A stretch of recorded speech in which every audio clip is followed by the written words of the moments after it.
E aí, pessoal, tudo bem com vocês? Espero que vocês estejam bem. Estou aqui com o convidado, o biólogo Henrico. Olá, tudo bem, pessoal? É um prazer aí estar fazendo parte do podcast, né? Agradeço o convite da Grace e vamos embora. Eu que agradeço pela oportunidade de você estar participando. E aí, como é que começou a sua trajetória na biologia, sobre a identificação das espécies?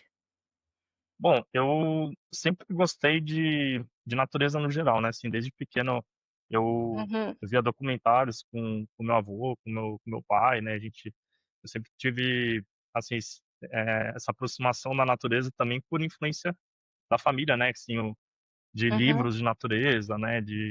É, assim, tentar ter uma aproximação já desde pequeno, né? E aí eu já tinha certeza que eu ia, né, trabalhar com a natureza de alguma forma, né? Eu não sabia ainda se eu queria ir para biologia, para veterinária, mas eu queria trabalhar com bicho de alguma forma, né? E aí eu fiz 2 anos de cursinho, uhum, eu fiz a minha graduação, aí eu fiz a bacharelado na Universidade de São Paulo uhum, e e durante a graduação, né, mais especificamente quando eu estava fazendo a minha iniciação científica no Instituto Butantan, né, no laboratório do Museu Biológico, eu uhum, comecei a ter mais contato, né, tanto por conta da minha iniciação científica, né, trabalhava com aves, quanto também com pessoas que trabalhavam com diferentes grupos, então aranhas, né, abelhas, borboletas. E aí nessa época, né, eu comecei a ter um pouco mais de contato com diferentes grupos, e aí eu comecei a participar, né, de trabalhos de campo, né, e fui estudando por conta, assim, né, a teoria por trás da identificação das espécies. Então, eu comecei também por conta do Tantan, fiz contatos na área de consultoria ambiental, né? E, assim, eu comecei trabalhando com análise de armadilha fotográfica, né? De imagem, né? De armadilha fotográfica, principalmente uhum, para mamíferos, mas eu também trabalhava com aves na EC, e aí eu comecei a pegar gosto por estudar diferentes grupos, né? Então, na uhum, consultoria, eu acabei indo para trabalhar com mais aves e mamíferos, E, e aí, durante a pandemia, né, que a gente estava uhum. no lockdown, um amigo meu, né, o Reinaldo Elias, ele me indicou o iNaturalist para começar a registrar os bichos do meu jardim, basicamente. E aí lá eu comecei a tirar foto de inseto, de animais menores, né, tipo aracnídeos. Uhum. E aí, usando a plataforma, em contato com especialistas, eu comecei a me interessar por identificar também insetos, aranhas, né, e outros grupos. Então, aí eu fui, assim, foi tipo uma coisa que foi acumulando, né? Então, comecei com aves mamíferas, depois fui indo para insetos, aranhas, e aí eu fui pegando gosto por tentar entender como identifica todos esses grupos, né? Então, acho que daí que foi surgindo, né? E aí daí para frente foi cada vez mais. E como é que é ser consultor ambiental? Explique para os ouvintes o que é ser um consultor ambiental. Bom, a consultoria ambiental, né, uma das áreas de atuação, né, principalmente o pessoal que quer trabalhar com zoologia, ecologia, né, fora da área acadêmica, a consultoria ambiental acaba sendo um caminho interessante, né? O pessoal da botânica também. Basicamente, a gente tem o processo de licenciamento ambiental, né? Então, qualquer empreendimento, né, que vai ter, então, Uhum, uma mineradora, uma indústria química, que precisa de uma licença de operação, né, uma licença para muitas vezes ter que abrir, né, um espaço, né, uma área, tirar árvores e aí fazer uhum, a compensação. Todos esses processos, eles precisam de uma empresa de consultoria ambiental. E aí, nesses projetos de consultoria ambiental, você tem trabalhos com fauna, né? Então, os estudos uhum, de mamíferos, aves, anfíbios, répteis, parte de flora, né? Para você fazer laudo de supressão, né? Então, as árvores que vão ser retiradas, e de compensação, que são as que vão ser plantadas para compensar, né? Essa retirada. Então, assim, tem diferentes frentes de atuação, mas a priori, assim, né? Inicialmente é com foco no licenciamento ambiental. Existem pesquisas e outros tipos diferentes de atuação, mas, assim, a consultoria ambiental, de certa forma, acaba se concentrando nesse tipo de processo, né? Existe 2 tipos de licenciamento, né? Assim, dentro do contexto das licenças, né, você tem diferentes tipos de projetos, né? Uhum, Então, você tem, por exemplo, os projetos que são mais simples, dependendo do empreendimento. Então, são, por exemplo, laudo de fauna, que você Uhum, vai lá, fica 5 dias, faz um levantamento, e tem uma ideia, né? Faz um levantamento de flora também, mais tranquilo. Mas você tem empreendimentos que são mais impactantes, né? Assim, né? Do ponto de vista ambiental. Então, por exemplo, uma área de mineração, né? Então, aí você vai ter o tipo de licenciamento, seria vai um pouco mais complexo, que vai exigir muito mais documentação, vão exigir muito mais etapas, né? Muitas vezes para esses trabalhos envolvem várias campanhas, né? Então você vai para campo várias vezes ao ano para fazer estudos de fauna, flora. Então tem um licenciamento que ele é um pouco mais rápido, né? Mais simples, uhum. quando são empreendimentos de baixo impacto. E quando são de grande impacto, você tem todo um processo mais complexo, né? Envolve muito mais tempo, né? Para desenvolver. E durante a sua consultoria ambiental, você tem que identificar várias espécies, né. Como é que você faz isso? Como é o processo? Então, geralmente os trabalhos de campo que eu faço, né, quando geralmente foca com aves, né, e mamíferos. Então, Uhum, para aves, por exemplo, a gente tem algumas metodologias específicas, né, que a gente aplica. Então, a mais comum, né, que a gente utiliza, que é o transecto, que você tem um caminho que você traça, né, delimitado, e uhum, aí você vai anotando, né, as espécies que aparecem e o número de indivíduos, né. Para a identificação das espécies, estou falando de aves, e principalmente no contexto de ambientes com floresta mais densa, como o Mata Atlântica, você tem a parte, digamos assim, auditiva tem que ser mais desenvolvida. Porque para aves, assim, principalmente em ambiente muito fechado, nem sempre você consegue ver a ave que está vocalizando. uhum. Mas aí a vocalização, o padrão da vocalização da ave é o melhor forma que a gente tem para conseguir identificar que é aquela espécie, né, que está naquela região. Isso é o mesmo para o padrão de identificação, por exemplo, para mamíferos já é um pouco diferente. A gente tem as armadilhas fotográficas, né? E nas armadilhas elas podem ter tanto foto quanto vídeo, né? Então a Uhum. gente tem toda a parte visual, né, do padrão daquele mamífero para identificação. E também para rastros, por exemplo, também é o padrão visual. Então o formato da pegada, o tamanho da pegada, são alguns indicativos de como a gente chega nas espécies, né? Indo para herpetofauna, né, que são os répteis e anfíbios, né, Uhum, também bem complexo, assim, mas anfíbios, eles seguem uma lógica parecida com a das aves, né, a vocalização, ela é exclusiva é, de cada espécie de anfíbio, né, apesar de ter algumas parecidas, né, você consegue diferenciar, e uhum. também tem a parte visual, que na busca ativa você consegue encontrar os indivíduos, e aí tendo eles em mãos, você consegue ver os detalhes para conseguir separar uma espécie da outra, assim como é para serpentes, lagartos, né, Uhum. então seria mais ou menos essa forma, assim, mais geral de identificação, né. E como você aprende a ouvir, né, a identificar pelo som os pássaros? Você escuta áudios antes, né. E quando você não identifica, o que você faz? Então, para aves, não são raras as vezes que tem uma vocalização que é complicada, né, porque tem Uhum, vocalizações que são muito parecidas umas das outras, principalmente chamada, né, que é aquela notinha, né, o uhum, piadinho, tem muita espécie que faz, então, muitas vezes a gente fica em dúvida e acaba preferindo não colocar nada, né, tipo, fica na dúvida naquele momento, a gente não coloca, grava, né, aquela vocalização e tenta ver com algum colega, né, ou algum outro colega para ver se, tipo, chega alguma coisa.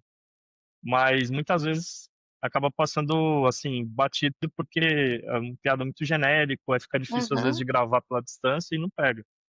Mas assim, para estudar a vocalização de aves, a melhor forma, assim, que eu falo são 2 formas, né, 2 caminhos, né, uhum, em 2 etapas. Você tem a primeira que é a parte teórica, então você vai, por exemplo, no Wikiaves, no iNaturalist, né, são plataformas que têm vocalizações de aves, e aí você procura as aves da sua região, por exemplo, se você tiver uma curiosidade com alguma ave específica, e aí você fica ouvindo lá as gravações.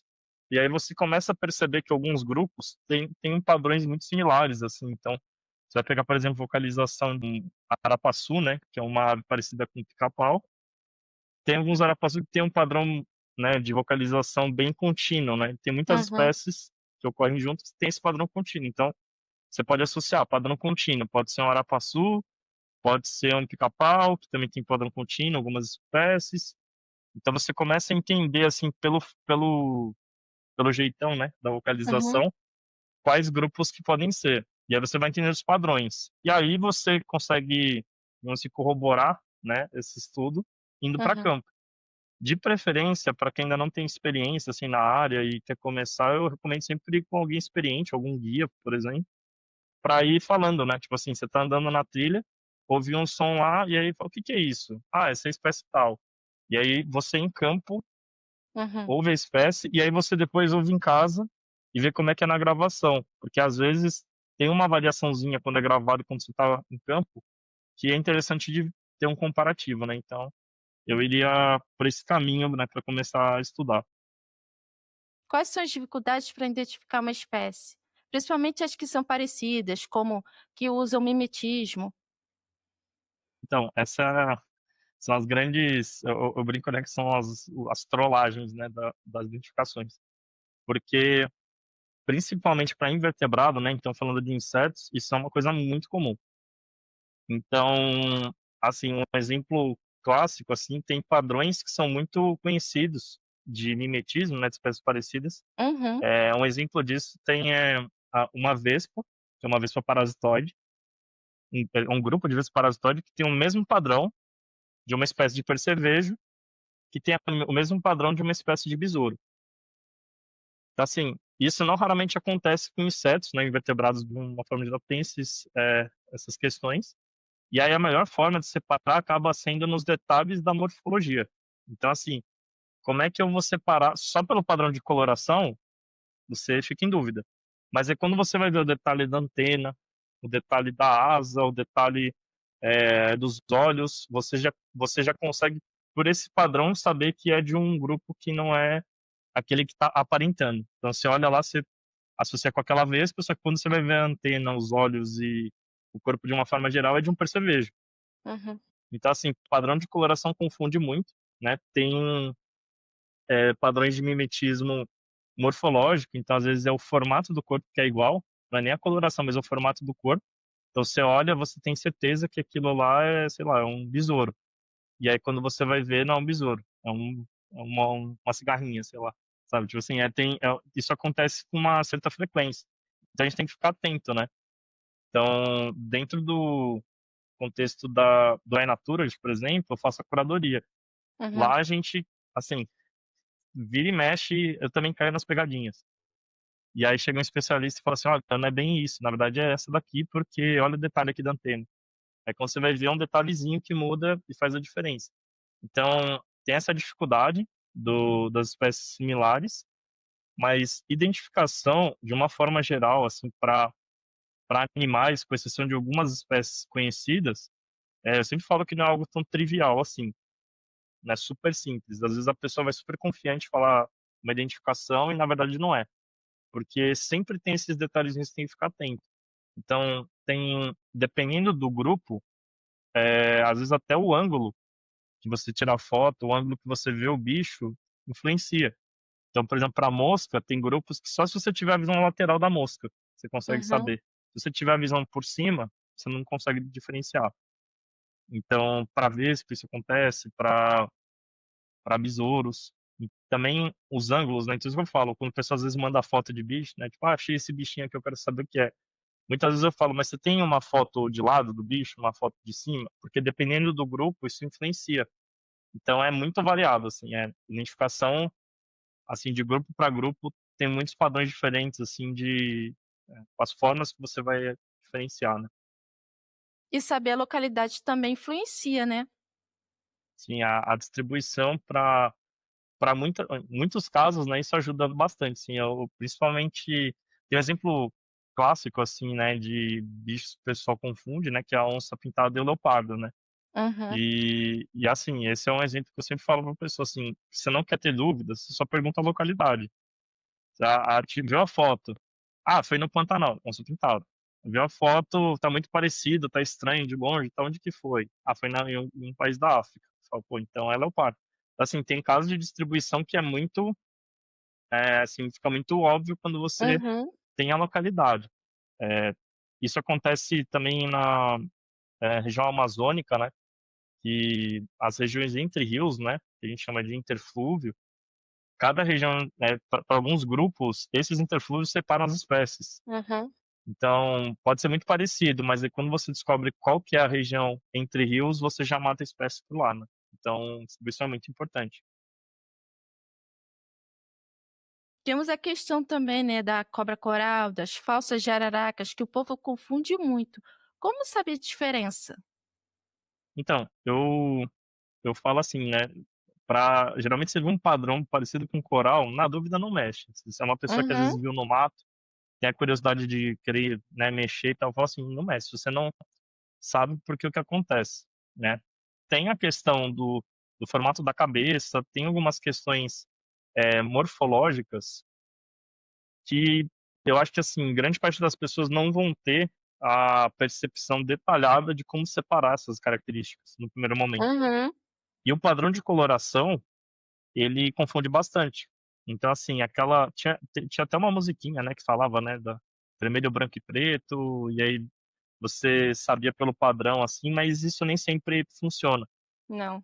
Tem muitas vezes que tem muitos pares, né, de mimetismo, Uhum, né? Então tem a falsa coral, sempre tem uma cobra coral verdadeira com padrão similar, né? Então, eu sempre brinco assim, ó, na dúvida, tira uma foto, manda para alguém, né, um especialista, que vai saber diferenciar porque já tem um olho mais treinado. Mas uma pessoa que não é da área, tentar ir só pelo forma da cabeça, olhando uhum, assim pelo padrão, pode confundir e acabar, né, mexendo no bicho e dar algum problema. Então, eu geralmente recomendo assim, tem padrão de coral, se o bicho tá no caminho dele lá ainda no mato, deixa o bicho seguir o caminho uhum. dele, não vai querer mexer, né? Então acho que é bom evitar. Quais são os métodos modernos para a identificação de espécie? Então, para identificação de uma espécie, né, separar, acho que primeiro até a definição de espécie, né? Isso é Uhum, uma grande questão, assim, porque isso até é um debate acadêmico até hoje, né? O pessoal tem diferentes formas de interpretar o que é uma espécie, né? E a gente nunca chega num consenso de fato, né, do que é uma espécie, porque temos algumas barreiras, né? Existem os híbridos, existem uhum, linhagens que surgem do cruzamento de duas linhagens, e aí isso gera né, seria uma nova espécie, né? Tem casos já conhecidos disso, né? Espécie gerada por hibridização. Então, assim, definir espécie é difícil, mas considerando a espécie naquele contexto de que são geneticamente diferentes, né? Uma espécie da outra, e reprodutivamente, em tese, elas não cruzariam com outras, né? Assim, num contexto em que híbridos não são super comuns, né? Vamos dizer assim. uhum, As formas que a gente tem, né? Então, tem a primeira que é uma das mais antigas, né? Que é a morfologia, né? Você comparar basicamente uhum, com um bicho, por exemplo, um bicho de museu, você pega a morfologia, o formato da perna, formato, no caso do morcego, por exemplo, formato da asa, né? uhum, Comprimento, toda a biometria, né? Faz as medições. Essa é uma forma de você diferenciar uma espécie da outra. Mas aí acontece que você tem espécies, como você citou, né, no caso das falsas corais, né? Então você tem uhum, algumas que têm padrões morfológicos parecidos. Aí você pode ir para uma outra linha, né? Que é a linha genética. Então você, uhum, tendo o DNA desses dois indivíduos, você consegue saber que são de espécies diferentes por conta do material genético. Em campo, né? Quando você tem o bicho lá em vida, no hábitat natural, uma das coisas que você pode usar, que acaba ajudando em muitos casos, é o comportamento.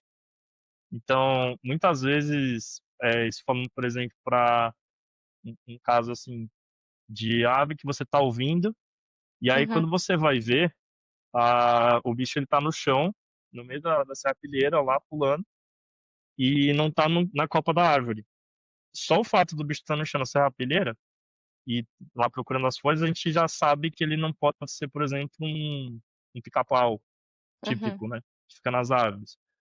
Aí a gente já fala assim, tá, o bicho tá no chão procurando folha, então assim, se ele tivesse na copa da árvore, poderia ser uma espécie. Como não tá, pelo comportamento de procurar invertebrados no solo, ficar mais no solo já é um indicativo. Então, o comportamento, o tipo de habitat, né? Então, às vezes você ouve um bicho no ambiente de brejo, e o outro que você ouve no ambiente de mata. Às vezes o habitat, né, só o habitat já ajuda a diferenciar uma da outra, porque é um bicho mais associado com brejo, com água, né, e o outro é mais de terra firme e floresta.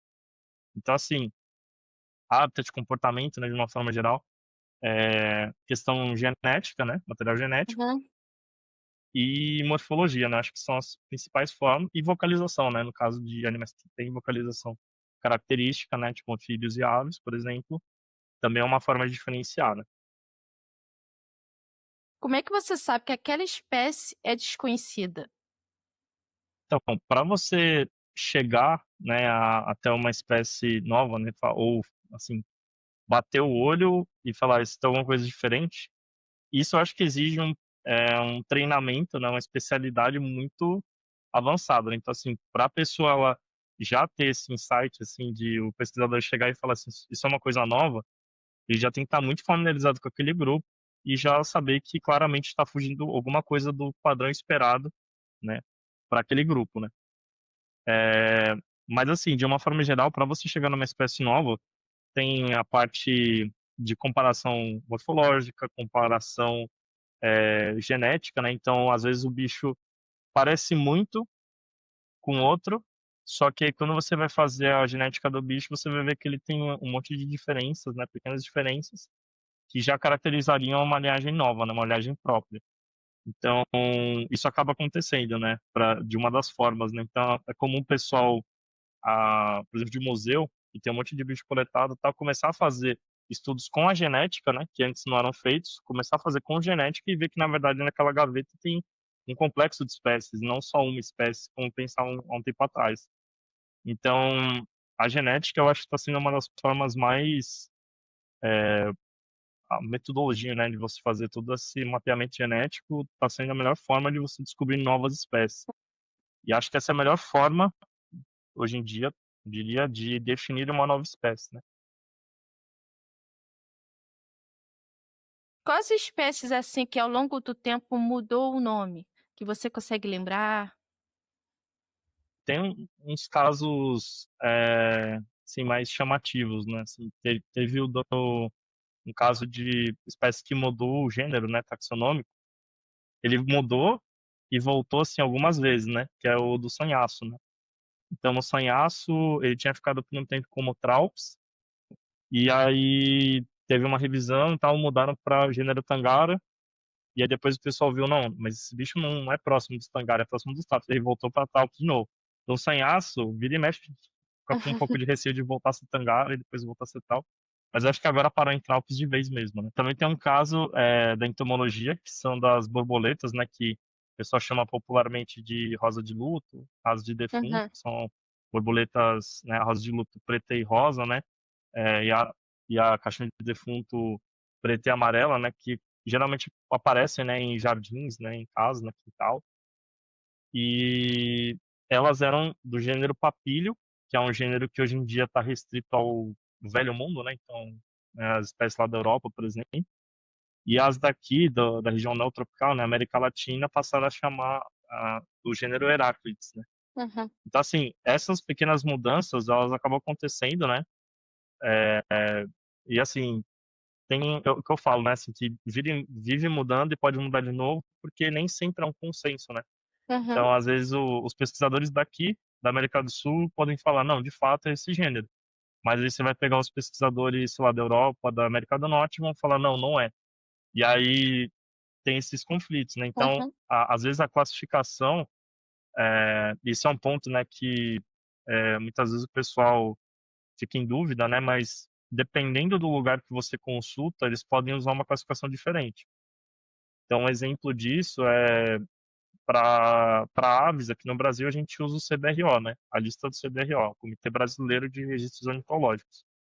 Só que no resto do mundo, eles usam o Handbook of the Birds of the World, né, uma coisa assim, que é o Clements, né. E basicamente essa diferença de taxonomia nem sempre acaba, né, sendo harmoniosa, né, o pessoal às vezes acaba tendo alguns conflitos nesse sentido, né. Então, acaba acontecendo mesmo de a espécie ter um nome, quando é aqui no Brasil, e aí quando você vai numa plataforma global, Uhum, acaba tendo um conflito de nomes, né? Então as espécies elas podem ter essas mudanças às vezes por um consenso, ou muitas vezes tem porque uma classificação não concorda com a outra e aí ela fica com mais de um nome, né? uhum. Responde a pergunta. Você já teve problema na identificação das espécies?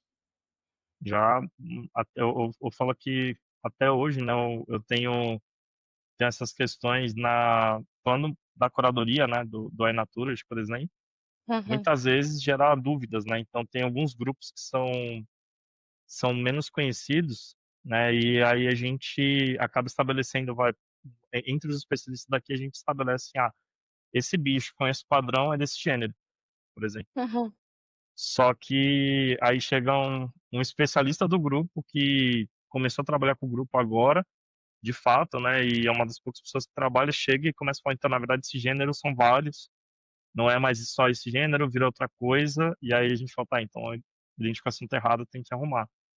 Casos, como eu falei, de mimetismo, vira e mexe eu caio nas pegadinhas, né? Então, eu falo que fui trollado, né? Por esses bichos, né? Porque tem uns que realmente confundem. E às vezes até a percepção da foto, né? Nem sempre a foto fica numa qualidade, por exemplo, que te facilita. E aí, às vezes, para mim, a qualidade pode ser um limitante, daquele jeito. Só que para uma pessoa que tá um olho mais treinado para aquele bicho, vai olhar e só com a foto do jeito que tá já consegue ver uma característica do trimante que eu não vi. Então, sempre tem uma ou outra que a gente acaba confundindo, né? Faz parte, né? A foto não é muito confiável, né?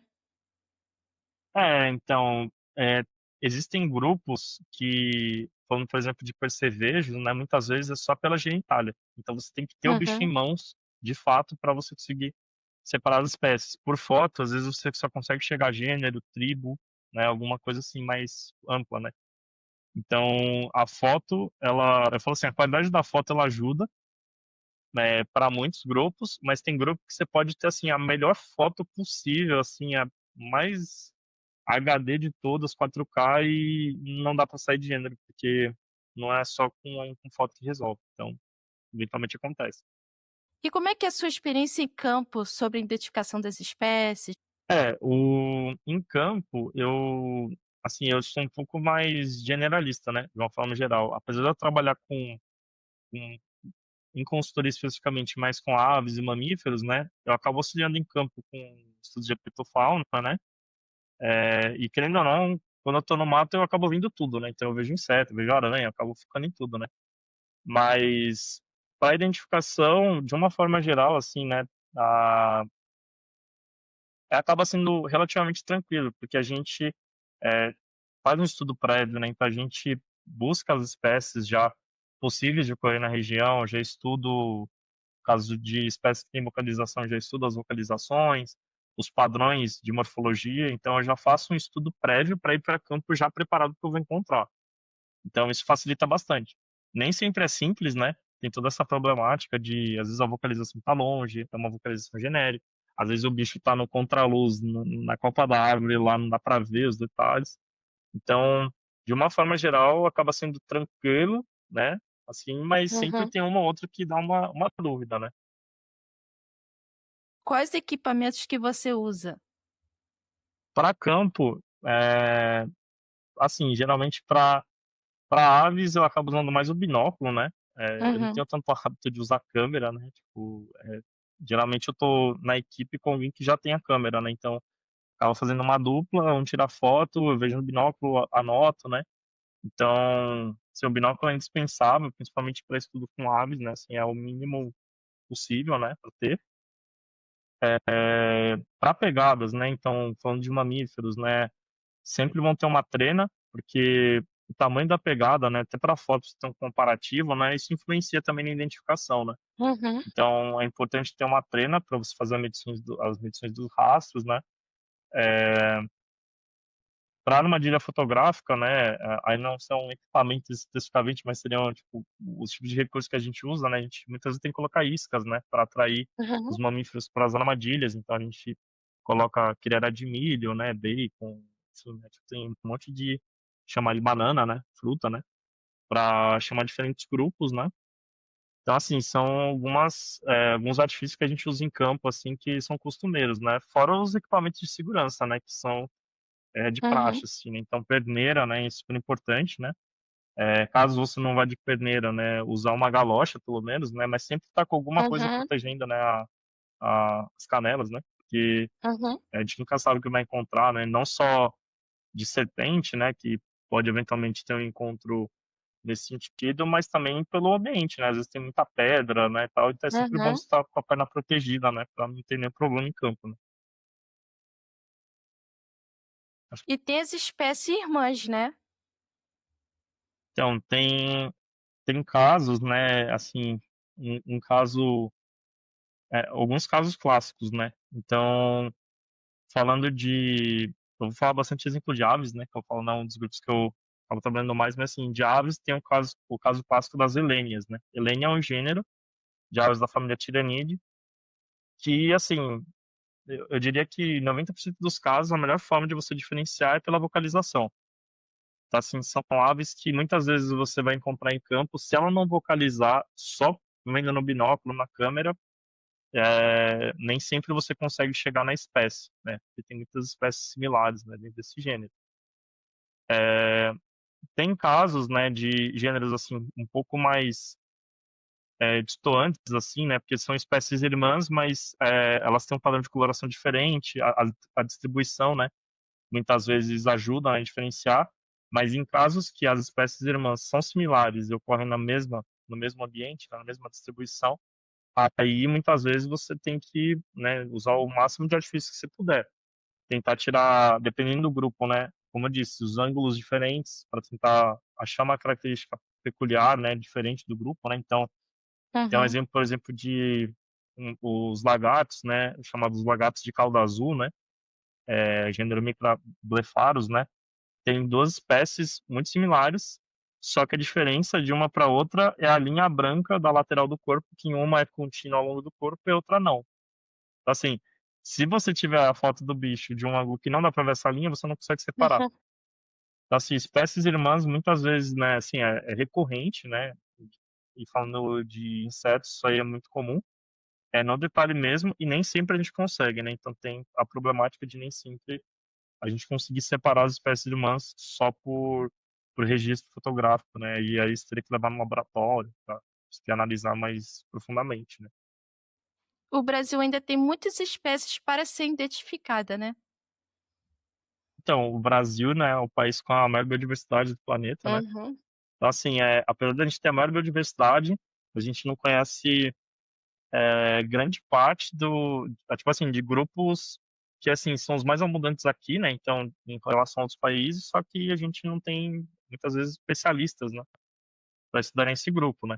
Então, assim, falando de animais menores, né, os invertebrados, né, aracnídeos, miriápodes e afins, assim, tem poucos especialistas, né, para dar conta da diversidade que a gente tem aqui, né. Então não necessariamente a gente tem pouco só em número, né, de número assim, de falar: "Ah, tem, sei lá, uns 20 especialistas", só que você tem uma diversidade de milhares e milhares de espécies, não dá conta, né, de descrever tudo.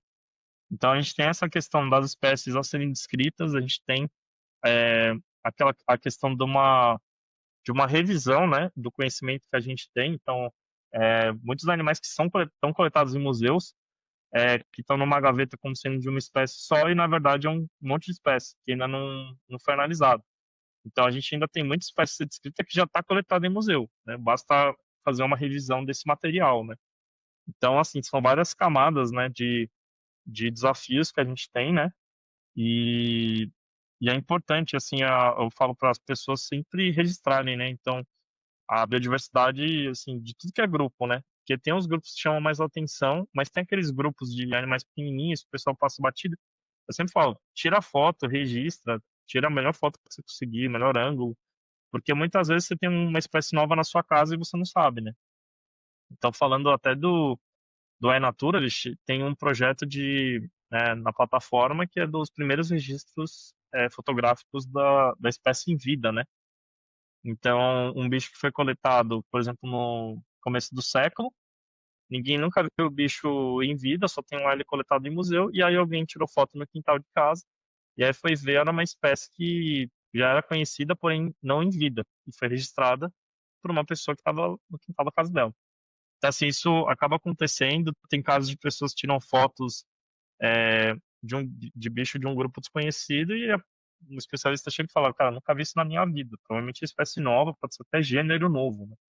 Então, o que eu falo para as pessoas é assim, a gente tem muitas dúvidas sobre a nossa diversidade, né? Sobre quantas espécies de fato a gente tem, mas um jeito de você ajudar é, tipo, registrando, né? Procurando, se as pessoas tiverem essa curiosidade, elas registram mais e tendo essas fotos é mais material para ser analisado e possivelmente achar espécie nova aí que está já registrada, está em museu, então tem muita possibilidade, né?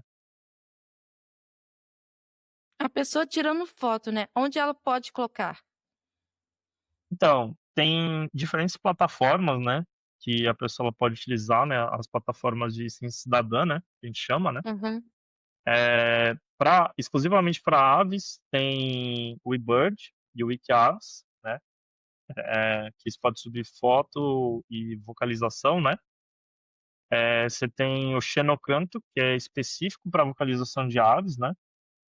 Você tem o iNaturalist, né, que é a plataforma que faz curadoria, que ela é para qualquer ser vivo, então ela não tem restrição, literalmente você pode tirar foto de fungo, de bactéria, de, né, assim, o que você quiser e postar lá, então é foto e vocalização também, vocalização não, né, áudio, né, de uma forma geral. E tem o iNaturalist, que é a plataforma que eu sou curador, que você pode subir registro de qualquer ser vivo, literalmente, então desde fungos, plantas, insetos, até bactérias e vírus né, de planta, por exemplo, você pode subir foto, foto de microscópio, enfim. E lá você pode subir foto e áudio também, né? Então, são as plataformas que, assim, mais usuais, né, eu diria, né? Você tem o Biofaces aqui no Brasil também, né? Bioface, né? O Wiki Borboleta, que é específico de borboletas e mariposas aqui do Brasil. Então, existem diferentes plataformas de acordo com os grupos, né? Mas, assim, eu acabo recomendando o iNaturalist como uma plataforma mais geral. Então, se às vezes a pessoa tem dúvida se o registro de natureza dela pode ser validado ou não em uma plataforma, no iNaturalist com certeza vai ser. Então, fica as formas, né? Porque tanto que essas plataformas, por serem de ciência cidadã, você tem a parte do cidadão, que é que está subindo a, a foto, mas você também tem os especialistas que atuam na plataforma na moderação, né, na curadoria. Então, às vezes a pessoa sobe uma foto sem saber o que é, e aí chega lá um especialista e fala para ela, ó, na verdade isso aí é uma espécie que é comum, sei lá, na Mata Atlântica, tal, é bem conhecida, tal. E aí as pessoas têm esse retorno de não saber o que elas estão registrando, né? Então, acho que seriam essas as principais, né? Quais são os desafios da identificação das espécies no Brasil? Então, o principal desafio, eu acho que entra na questão de especialistas, né, profissionais capacitados para fazer identificação precisa, a revisão, né, da classificação dos organismos daqui, e também que é uma dificuldade boa, né, que assim, pelo fato da gente ser muito biodiverso, a gente tem a questão de ter muitas espécies aqui que são similares, espécies do mesmo gênero, que, enfim, né, precisa elucidar melhor se são de fato aquelas espécies, se são mais do que a gente imagina.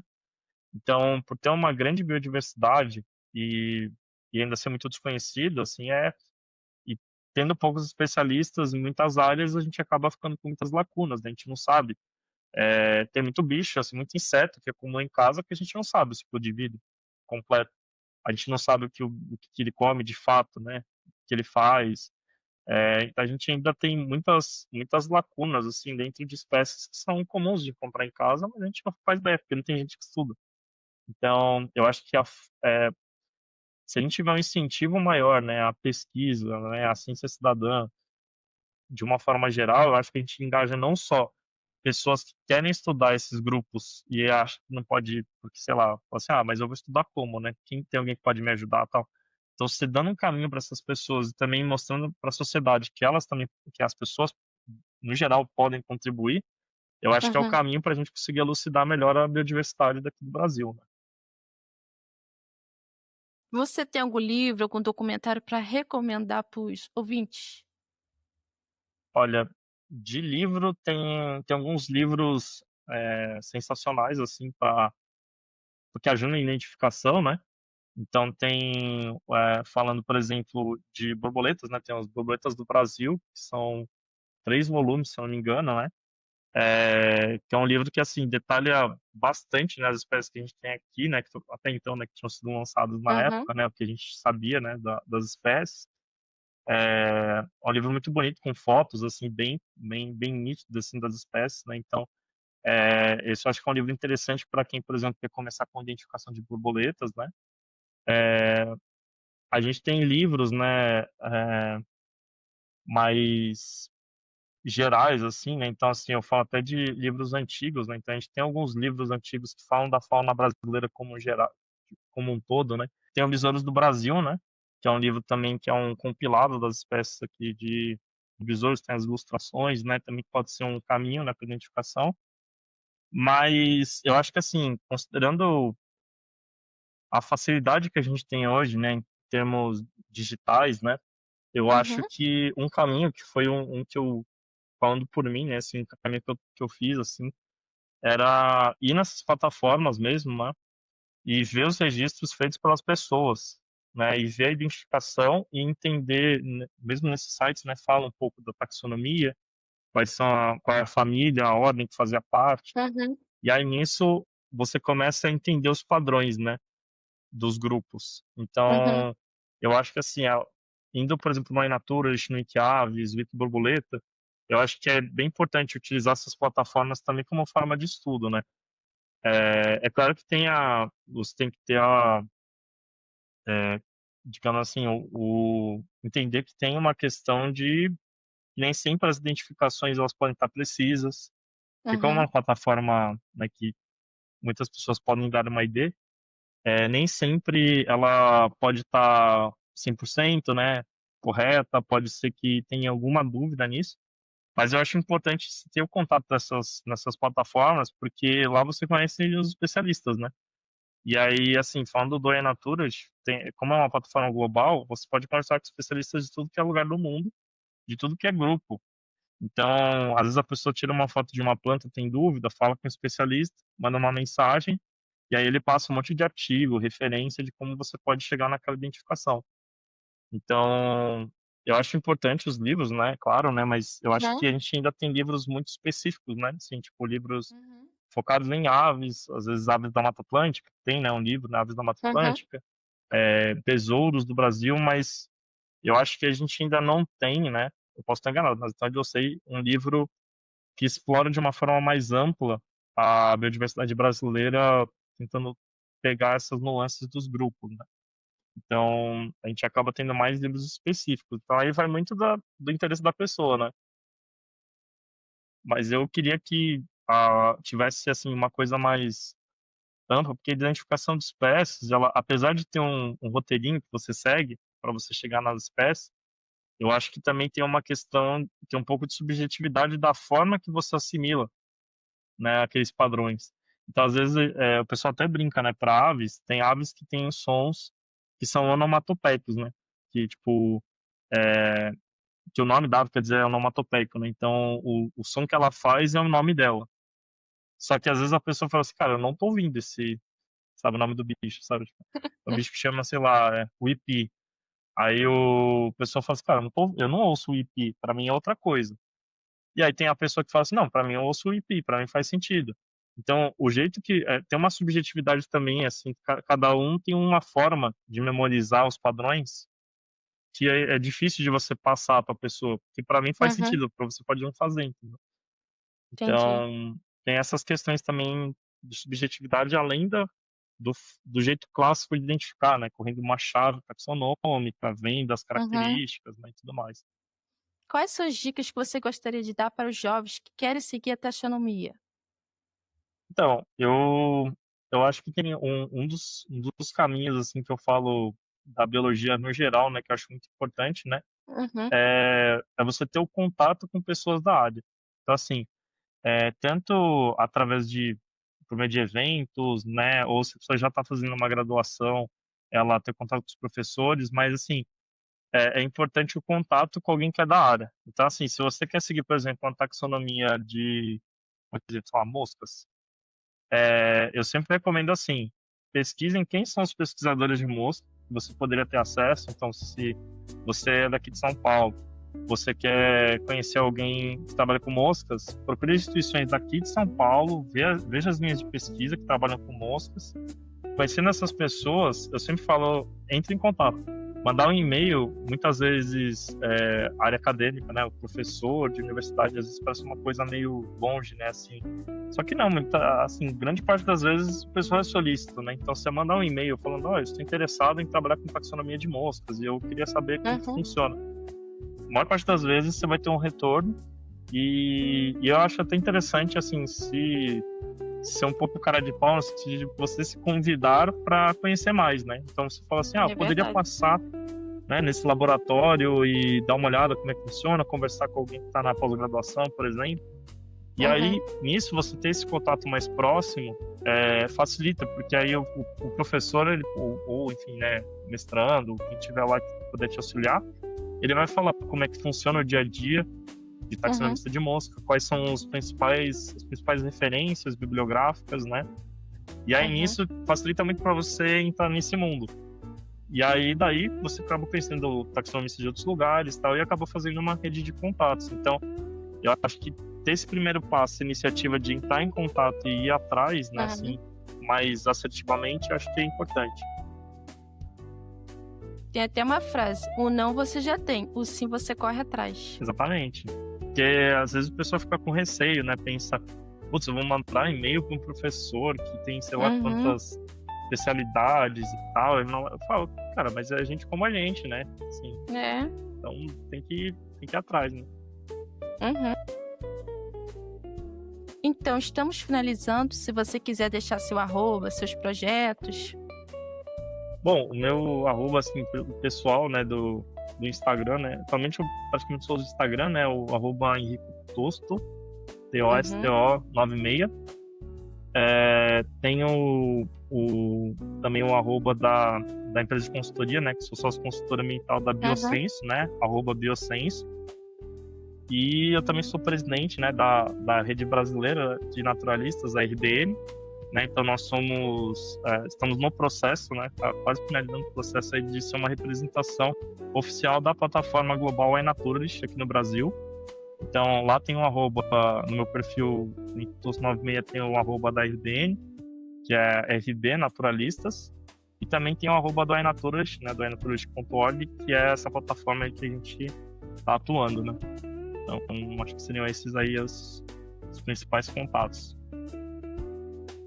Que interessante. Muito obrigado por participar do meu podcast Hora da Fofoca Biológica. Obrigado, ouvintes, por estar agora, até nesse exato momento, escutando a gente. E até o próximo. Pô, eu que agradeço, fico muito feliz aí pela participação, né? E se quiser me chamar mais vezes, estou disponível. Vou Obrigado. chamar sim.